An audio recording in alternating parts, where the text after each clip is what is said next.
Welcome back to another video, and today we are going through another net worth update. And guys, I just want to send you guys out some encouraging messages today because the net worth updates on my end are starting to get pretty fun to make. They're starting to get a lot easier to make. The videos are starting to get a lot easier to make. So today I just wanted to give you guys some new additions to the show. Number two, we're going to go through how I got here. So my story, you guys are going to hear my story of how I got from 18-year-old child all the way to right here. Number three, we're going to do a net worth update and a market update, just some things that I'm thinking about the market, basically what moves that I'm going to make between this net worth update and the next net worth update. And number four is what I'm focusing on and a word on the political environment currently. So for you guys out there that don't necessarily care about my story, you can go ahead and hit the timestamp of the actual net worth. You can see how I actually did this month and a half, and you can see what I think about market conditions, and in other words, what I'm going to be doing going forward to go ahead and hit that 100K. So I'm trying to hit that 100K before the end of this year, and it's moving along pretty nicely. So anyways, let's get into the first topic of the day. New additions to the show. So one thing that I want to eventually do, and I'm sure this will pick up pretty slowly, but eventually we'll probably get some traction here, is I want to start tracking you guys' net worth. If you are comfortable sharing that, go ahead and comment down below or message me on Instagram, hit me up, Casey_Burns206, and I will message you back. Is that even my handle? What I eventually want to do with that tracking of others' net worth is just they can track all the metrics that I track, and hopefully that'll be a reciprocal system of accountability. If we can put those on, say, Google Sheets or something, and we can see, how somebody's doing, and you can track, how much you're paying in taxes. Other things I track are like, how much did I make this month? How many dividends did I make? Passive income. What moves did I make? What type of assets am I buying? What's going up in value, what's going down in value, where's the market going? And it's just really a good way to put yourself in the mindset of thinking of your life as a business. And the other thing that I'd like to implement as these net worth updates move forward are leaderboards. So I'm not sure exactly how I'd like to run those, but once we do get some people tracking their net worths, we build a little community around people tracking their net worth. I would like to get some type of a leaderboard, and I'm not sure how to run that because some people obviously make more than others. Some people have higher savings rates, and I'm not sure if I want to do it percentage wise because if somebody's starting at zero, then they're going to get huge gains on their net worth. So we'll have to see how we run that. But anyways, I think that maybe a good thing to do would just be to have your own personal leaderboard so you can track your months. Maybe you can go for your top month, so you can have your own top 10 months and you can try to beat your high score. So we can kind of gamify this and it'll be a fun little community thing. So anyways, without further ado, let's go ahead and get into my story. One thing that I think is great about my story is that a lot of things that I've done in my life are very easily replicated. So a lot of them are something that literally anyone with an able body and an able mind can do. And where I did things that were not very easily replicated, a lot of them were not necessary. So let's get into this story. So I graduated from high school with a 3.53. I will admit that is a little bit above average. What I will say to that, however, is that besides the fact that I didn't take full advantage to that, I'm not really using the degree. I'm not really using the degree today. So when I did go to school, I kind of just partied and I got involved in the wrong stuff. I would say I got involved in the wrong crowd, but I was kind of the worst instigator of them all. So it would be kind of inaccurate and slanderous to call people the wrong crowd, the people that I was hanging out with, because I was kind of the worst among the wrong crowd. So I joined a fraternity my freshman year. I'd never really drank before, but I was always just into sports, video games, and my homework. And honestly, when I was in high school, I was pretty small and girls weren't interested in me because I was 5'4" and I just was pretty timid, and there really wasn't a lot of partying, a lot of going out, a lot of social events. And I just was kind of about my stuff, and that's who I was. Got to college, and all of that kind of changed. When I was in college in this fraternity, I did not have nearly as much access to parental money as my peers. I would get the whole runaround of, I'd be like, Mom, Dad, I'm running out of money. And they'd be like, it sounds like a personal problem, bro. you might want to figure that out. So I was working through college and I was doing all kinds of bad things. I got kicked out of my house later on that year for possession. I was holding a bag and it was not a bag of money. So that was my college experience the first go round, the first year. When I did kicked out, I tried to go do something dramatic. I tried to go join the army and I was like, you know what? They want me to join the army. I'm going to go join the infantry. And when I get shot, they're going to get, they're going to feel bad about what they told me to do. And this is what they want me to do. So now they're going to get it. Luckily, they were able to talk some sense into me. No knock on the infantry, but when I did go take my ASVAB, I did end up scoring well enough to be in the medical field, so I'm thankful for that because that's my job today. And honestly, if you are thinking about joining the military, I'm gonna pull up some ASVAB questions really quick. There's literally a section about like shapes. Here, let me just pull this up on my computer.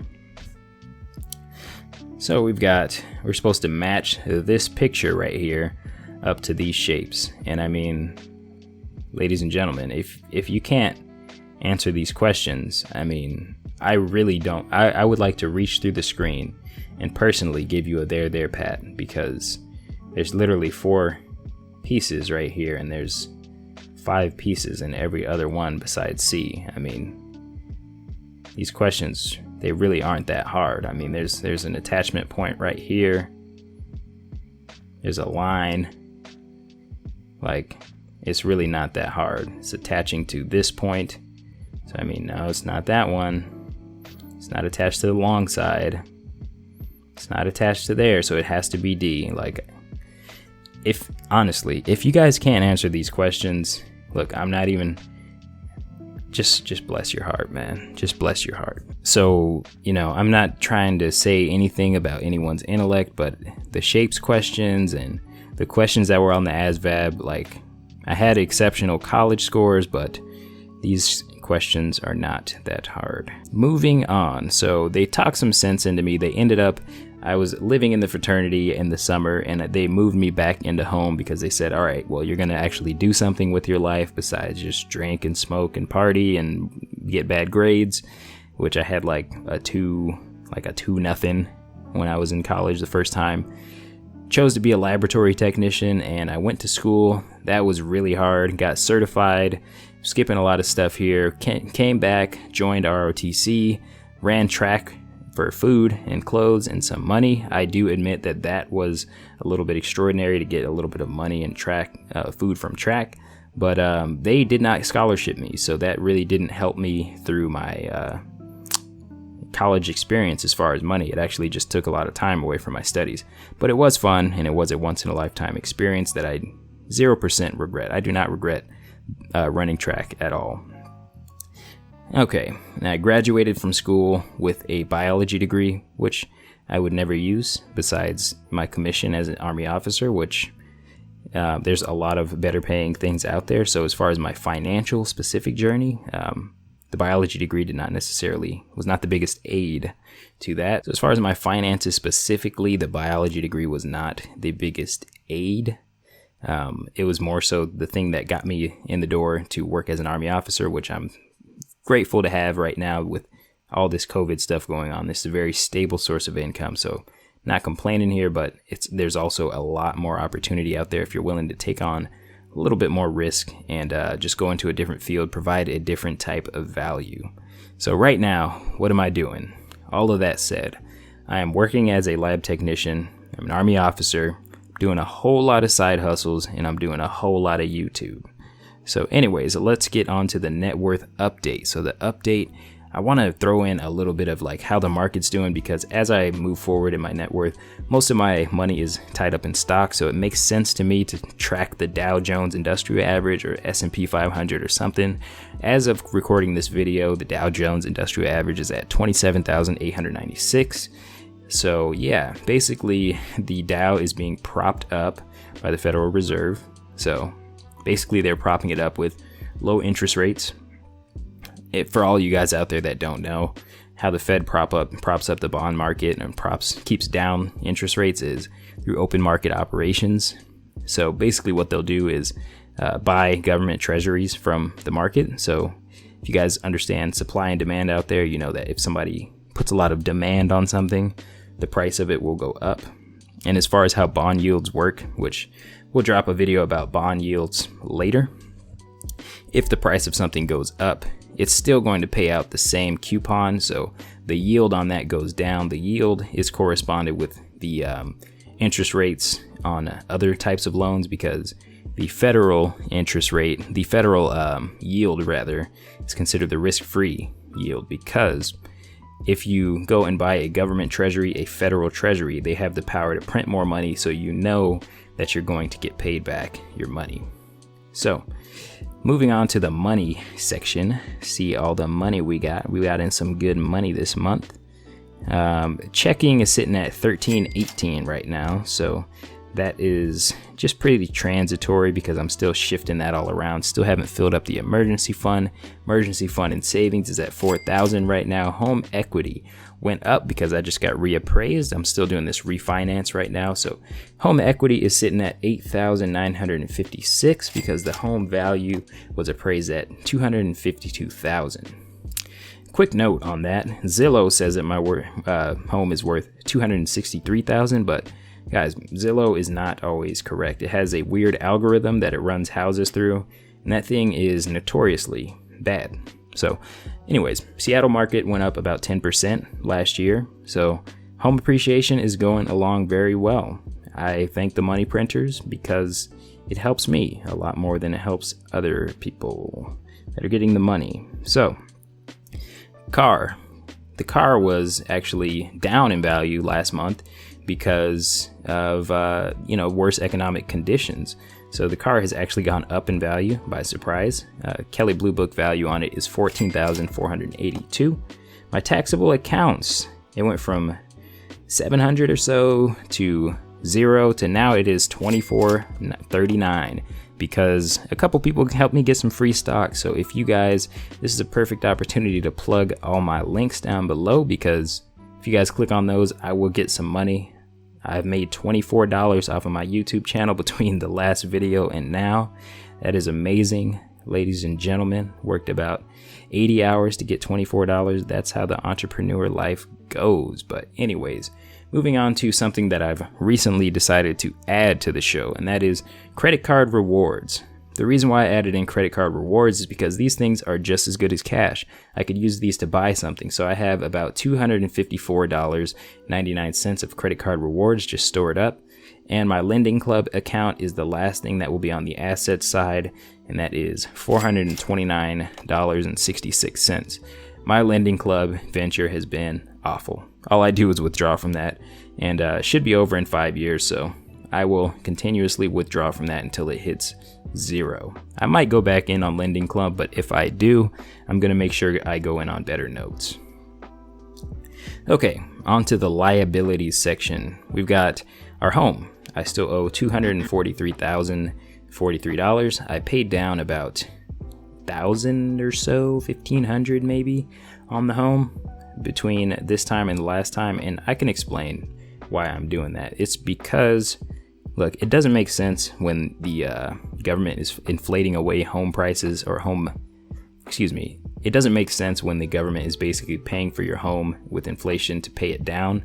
However, I don't think that rents are going to go up fast enough to do what I want to do. And what I want to do is, for those of you guys out there that did not catch this, I am in the military, and at some point I'm going to deploy. So when I deploy, I'm going to want to rent my house out. So I need my mortgage to be low enough to rent my house out profitably. So that is the reason why I want to put some equity in my property. The way that I got this property is I got a VA loan. So I didn't put any money into this property to get it. So there's absolutely just not that much equity in the property besides what has come about through appreciation. Taxes paid. So this is another liability. Big old Uncle Sam came through and he took $1,932.79 from me between the last filming of the last video, and my expenses were $3,223. Incomes. Job gave me about $12,771. $2,889.47. So that was pretty good. That's before tax, of course, gross income. The last of it hasn't come through. It should be about an $18,000 contribution to my 401k. That'll be nice. I'm trying to max that this year. So if you guys out there have an opportunity to at least get the match, if your company's matching 5%, at least put in 5%, because that's 100% return on your money. I'm currently putting in 50% just because I'm trying to max this year and I'm trying to max next year, and I'm trying to penalize myself for not making as much as I'd like to be making. So it's a little bit of a way for me to tax shelter some of my money and also just encourage myself to make more money. Side income / army, that was $2,889 this month. So we did pretty well over there. We did some secret shops, we did some side hustling, we did some work for the military, and my passive income through dividends was $10.09. So that passive income, we gotta get that going. But we're only about 2 months out of actually paying off those student debts, so $10, we just gotta keep on adding those zeros, baby. We'll get there. And lastly, the net worth, $66,869. So that's about a $19,000 increase from last month. So we will keep on moving. And next week, midweek or so, there's going to be about an $1,800 deposit for my 401k. So assuming the market levels stay where they are right now, that would put me at about 68 something. So we are chugging right along. That's about 20k in less than a month. So paying off my debt has been huge. Focusing on income has been huge. So we are going to close out the video pretty soon here, and I'm going to give you guys my focuses if you guys didn't already catch up on those. So these are based off of what I think is going on in the market. So my focuses are, number one, my refinance. This is going to increase my cash flow, and ultimately I can rent out the home during deployments. Number two, I'm trying to get into a Chase credit card. My 524 is coming up, so I am focusing on getting into a Chase credit card. Number three, this might disappoint some of you Ramsey fans out there, but I am focusing on my IRA and I'm focusing on gold.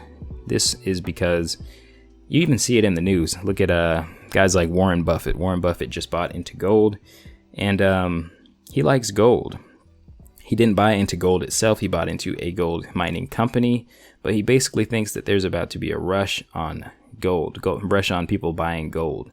And I'm trying to shift away from what I called the Dismal dollar in my notes. So last note on the Dismal dollar is the political environment that we find ourselves in. So as we all know, November is coming up soon, and it seems a little weird that conservatives have suddenly changed their tune about providing all this aid, providing foreign aid, providing all this money, printing money, destroying the dollar.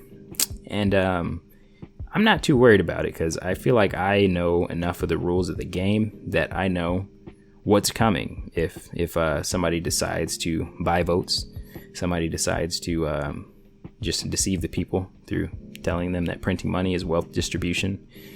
I know what's coming. Inflation is coming, and you need to hide your assets in some gold. You need to hide your assets in some debt on assets. You need to hide your assets in what the government is doing. What is the government doing? The government is trying to pay back their debt. So it makes sense to be in debt right now. The dollar has gone down 7% in the past 3 months. So essentially what that means is if you had debt on something, 7% of it just got paid off. 7%. So that's why I'm focusing on saving up for some real estate, focusing on gold. I've got enough stocks and things that I could sell off if I needed to create an emergency fund. Even if I needed to, take a loss on it, even if it was a 50% loss that I took on all my stock holdings, I would still be able to create that emergency fund if I lost my employment. But really the only way that I can lose my employment, and this is only my personal situation, is if COVID-19 ends and the military ends. So I'm not too worried about having a bunch of cash. I will get the cash eventually. But anyways, hopefully you guys enjoyed this video. Who are you guys voting for? Put that in the comments. You guys voting for Smoking Joe, or you guys voting for Donnie over there? I don't know. Yeah. I will see you guys in the next video. This ride has been fun. And yeah, why am I still talking?